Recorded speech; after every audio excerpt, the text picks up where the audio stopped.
Jason Schreier just published an article for Bloomberg that covered many key factors about the GTA 6 delay and the game's release. First off, he stated that earlier this week, shares of the video game publisher Take-Two Interactive Software Incorporated dropped by 5.2% following a report that GTA 6 is behind schedule and could be delayed to 2026. The takeaway here is that, not for the first time when it comes to video games, the stock market often makes no sense. In reality, video games are always behind schedule and risk getting delayed at any time, especially when they're as ambitious and under as much pressure as the next Grand Theft Auto. And there is so much time between now and the end of 2025 that even if the production was somehow going perfectly, it would be impossible for anyone to state definitively that the game will be ready in 21 months. I couldn't agree more, because GTA 6 is such a huge project that it's hard to imagine everything going according to plan. You all probably know that two previous huge Rockstar productions, GTA 5 and RDR 2, were delayed. I'm not saying that, in this case, the same scenario is going to happen, but I just want you to be aware of these situations happening before. Then he said that GTA 6 is obviously the most anticipated video game on the planet. Its predecessor has sold more than 195 million units, making it second only to Minecraft on the list of the best-selling games of all time. And Minecraft cost much less and was released on phones, which definitely made it easier to be so popular. Take-Two's fortunes are tied closely to the game's success, and shares jumped last fall when the first trailer was published with the vague promise of a release in 2025. Since then, morale at Rockstar has taken a hit thanks to a new policy that will require employees to work from the office 5 days a week, starting on April 15th. Previously, staff had followed the hybrid schedule that has become common among many office jobs in the wake of the pandemic. It's something I talked about in one of my previous videos. The change in policy came after a string of security breaches, including a massive 2022 dump of early footage from GTA 6 and a leak of the trailer, just hours before it was scheduled to go live. In an email to staff last month reviewed by Bloomberg, Rockstar executive Jennifer Colby wrote that the move was made for project security and team productivity, putting an emphasis on the former. She wrote that GTA 6's developers would no longer be able to log into the company's network from outside the office. She said that although this access has been invaluable for remote work, it is currently the single largest data security exposure they have. And well, I couldn't agree more. This lack of remote access has been particularly controversial for employees, who might now have to take vacation days if, say, they are feeling slightly under the weather and do not want to risk infecting coworkers. Then, last Friday, the video game website Kotaku reported that Rockstar's leadership had also enacted the policy because development was falling behind, and they were nervous and worried about the game missing the 2025 window and slipping into 2026. Kotaku added that the next GTA was targeting an early 2025 release, but might be delayed to the fall or even the following year. On Monday, shares fell. On Tuesday, Kotaku corrected its story, adding that while early 2025 was at one point possible, it's no longer the target for GTA 6's launch, and that the game is actually aiming to be out in the fall of 2025, but there is a possibility of a delay. As of midday Thursday in New York, Take-Two stock had not fully bounced back, perhaps reflecting investor fear that the sequel to a game that came out 11 years ago may take another 2 years to hit the market. We can't be sure if there's really any reason to be worried about, but I think that investors are overreacting a little bit, though it's worth noting that there's still a possibility that the game will slip out of 2025. As I said, Rockstar's previous game was also delayed. Red Dead Redemption 2 was originally announced for release in 2017 and was delayed twice before it landed in October 2018. This new GTA is already arriving later than anyone at Rockstar could have anticipated a decade ago when they first started working on it. Schreier also said that game development is a messy, non-linear process beset by the biggest challenges of both technology and art. A game must function as expected, and at the same time, must be beautiful, interesting, and fun. Thousands of people are working on GTA 6, many in their own silos, where they are writing code for weather physics, or recording actor performances, or hunting for bugs on the streets of fake Miami. Their jobs are all intertwined and dependent on one another, and a single bottleneck, such as a level layout taking longer than anticipated or script pages arriving late, can have cascading effects across every discipline, snowballing over time. Ironically, the new remote work policy may itself slow down the schedule. In the email to staff last month, Colby wrote that, "We also continue to see the tangible benefits of in-person collaboration across teams, and we need to extend this degree of productivity over the entire standard work week. But there are rumblings across Rockstar that the unpopular move may lead to attrition and complicated logistical hurdles as staff try to coordinate with colleagues in other time zones without the benefit of virtual access. Losing key staff due to this policy could of course lead to delays, but for now there's no indication that anything significant has changed." Even the original report report is soft and full of caveats, which didn't stop it from having a huge impact. Finally, Schreier said, "Last summer I asked someone at Rockstar how things were going, and they responded with one word: chaos. This week, I asked a few other people at the company what they made of the rumor mill, and was mostly met with shrugs. Of course, development of the next Grand Theft Auto is falling behind. It always is." After reading Schreier's article, I feel like nothing has changed at Rockstar Games in the past few years. There has always been chaos, delays, and crunch. I think that it's not a coincidence that in the case of GTA 6, the studio didn't reveal any specific release date like with GTA 5 and RDR 2. They simply didn't want to delay the game again. By announcing that the upcoming game is coming in 2025, they have a lot of time to take control of the situation and determine in which quarter the game will actually be released. I know, Take-Two's financial reports are saying that the game will probably come out in the first 3 months of 2025, but soon there will be another earnings conference call, and it may turn out that their predictions change.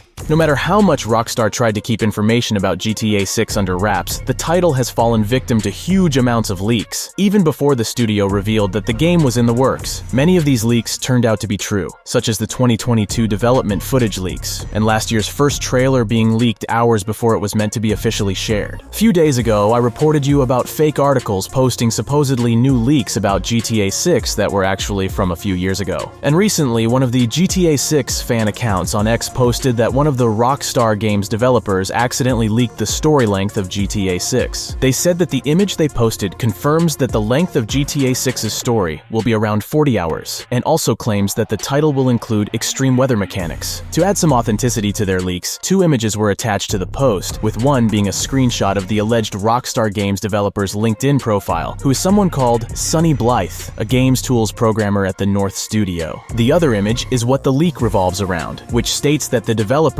are focusing on finalizing the weather dynamics, particularly thunderstorms. According to what the leak claims, Rockstar is working on making sure that NPC behavior and activities change depending on temperature, building on the rumor about the weather dynamics. At first, the whole post looked pretty legit, but after diving deeper into the account that published it, I'm pretty sure that it's a fake. Also, a lot of users commenting on this post pointed out that the 40 hours mentioned do not pertain to the game's story. The text says that they need 40 hours of work to go over the J&L, probably referring to Jason and Lucia, to verify that there are no bugs and glitches. But switching the gears a bit, there's another twist in the saga of the Florida Joker. If you don't know who he is, check out this video where I explained his whole beef with Rockstar. After I posted this video, I was pretty sure that he finally gave up on threatening the studio, but I was wrong. He came back with yet another TikTok. GTA, we gotta talk. Rockstar Games, where is my money? Y'all stop playing with me. Y'all know you stole my likeness. You know you got that inspiration from that character for me. So Rockstar Take-Two, where is my... To be honest, I'm starting to worry about him. Since December, he's been trying to get Rockstar's attention to get some money for using his likeness, and he hasn't received any response at all. In his latest TikTok, he seems to be a bit tired of the whole situation, just like all of us. It's a shame he didn't use the hype he created around himself to do something actually useful, instead of continuously posting these pointless TikToks. I know he made a profile on Kick and he's streaming sometimes, but I feel like he did it too late. And even if his streams gain some attention, I don't think it would be enough to interest people. I took a look at his last few live streams, and not only are they short, but he often steps out for a long time, and the only thing we can watch is a paused game and his empty room. I think this is the last time I mention him, unless Rockstar decides to finally respond to his TikToks, but that's unlikely to happen.